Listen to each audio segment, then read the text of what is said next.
So this problem says, given the following graph, identify the requested solutions and use interval notation when appropriate. So this is your graph of f of x, so they're saying when is f of x equal to 0? So I'm looking at this graph and I'm looking where the y value, remember this is your y value, here's where the y value is equal to 4. Yeah. It would have been right there. So where does it equal to 0? Right there. But does it ever touch? No, so your answer would be none, or teacher might want you to write the null set like that. All right. Never. Just make sure you do it how they want you to do it. So where is it greater than or equal to 0? Let me do this in a different color. Where is it greater than or equal to 0? Well, again, here is f of x. F of x is all these values. That's where it's 1. I'm sorry, that's where it's point. That's where it's 1/2. That's where it's 1. This is where it's 2. This is where it's 3. So where is the y value greater than or equal to 0? Everywhere above 0. Because this line right here represents that it's going to never touch. It's an asymptote right there. Yeah. It's never going to touch the 0, but it's always going to be any of these values. So they want you to use interval notation. So we're basically saying where is x, for what values of x is f of x greater than 0? That's what this is saying. For what values of x is f of x greater than 0? That's what that's asking. So for what values? For all of these values over here. Yeah. Which are what? Starts just to the right of 0. I'm sorry, not of 0, of 1. This line right here is x equals 1.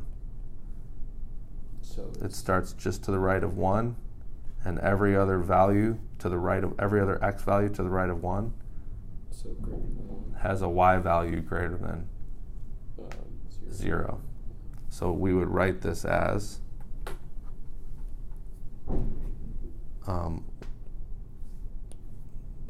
1, because does it include 1 or no? Yes. Look carefully at this. What's the y? What's f of 1? No, it doesn't. It doesn't include it because f of 1 doesn't exist. It's an asymptote, right? Yeah. So it's going to be just to the right of it, though. 1.000001 counts, and then it goes all the way to infinity.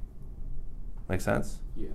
All right. So let's use that same logic, and let's do the next one. When is, for what values of x is f of x less than 0? Well, where is f of x less than 0? All of these, so not including that, all of those, not including, we're going to have to look at what that one is right there. What's that value right there? it's -1. Yep, -1. So would this one be negative infinity to -1 in parentheses union -1 parentheses to 1? Exactly. Good. That's exactly right. Okay. Good job. All right. So when is f of x greater than or equal to 0 is going to be very similar to the other one that we just looked at. When is it greater than or equal to 0?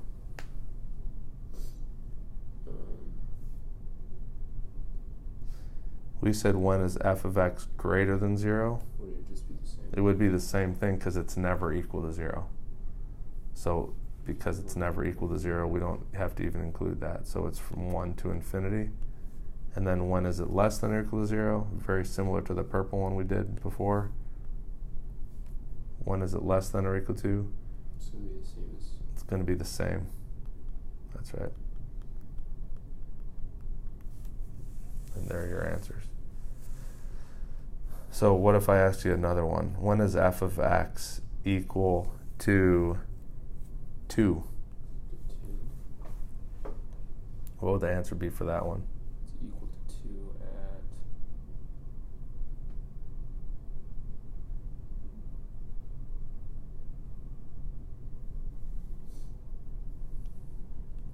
Remember, I'm only looking for an x value, so go up to your y, where y is 2, and go over to the line, and then come back down and see what that x value is. Looks like it's like 1.5. Understand that? That's how you read graphs, and that's how you do interval notation, Okay. or function notation, and interval notation.